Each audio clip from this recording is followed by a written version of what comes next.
I'm Simon Crane from Eurosport Television. I'd like to thank you all for coming along today. I'm joined here by Sital Banerjee, who's the Global Media Director of Philips, by Dominic Riley, who's the Head of Marketing for AT&T Williams Formula One team, and by our own Arnaud Simon, who's Head of Broadcasting for Eurosport Television. And we're here to explore some of the challenges, both creative and technical, faced by intellectual property rights holders and by brand owners, particularly in these challenging times in which sponsorship in particular is going through. So without further ado, Sital, perhaps you could share with us, Philips is one of very few FMCG brands involved in Formula One, and perhaps you could share with us, give us a little insight into the strategy, what's behind the reason why Philips is involved with the Williams team. Thank you, Simon.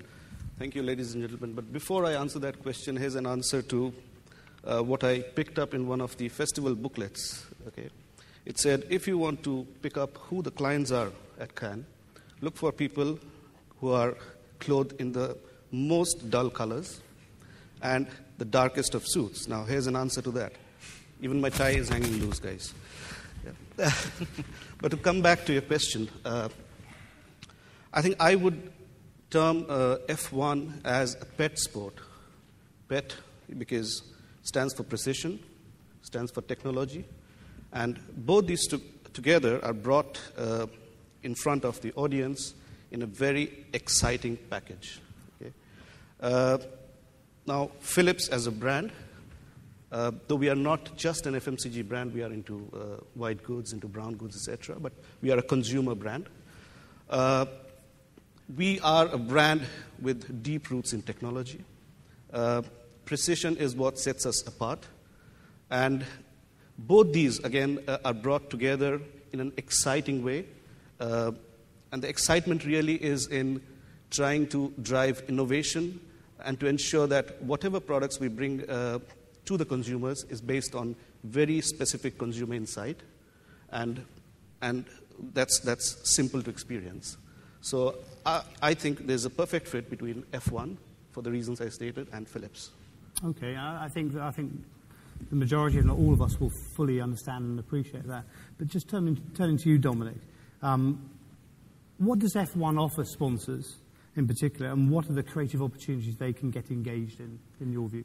Okay, thanks, Simon. I think hopefully by looking at that video in the first instance, you'll see that it's pretty glamorous sport, very exciting.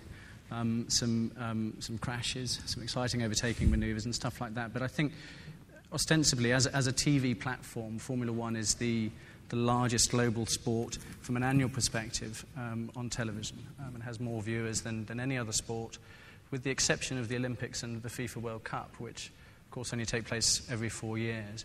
And the other thing that we're able to do is this, not only the reach of our television broadcast, but the frequency. Every 2 weeks there's a Grand Prix. And Philips in particular use us because we communicate to different audiences, which is important to them. So we communicate to both the consumer audience, as Sital was talking about, but also to the media. We help inspire journalists write about Philips products and our other partners' products. We also help them to communicate with their staff and develop internal incentives, as well as the trade media, so people like retailers who are key markets for Philips. Well, just to complete the warm-up lap for the three cars taking part in this particular race, I'll turn to you, Arnaud. And as a sports broadcaster, is motorsport still a prerequisite for broadcasters?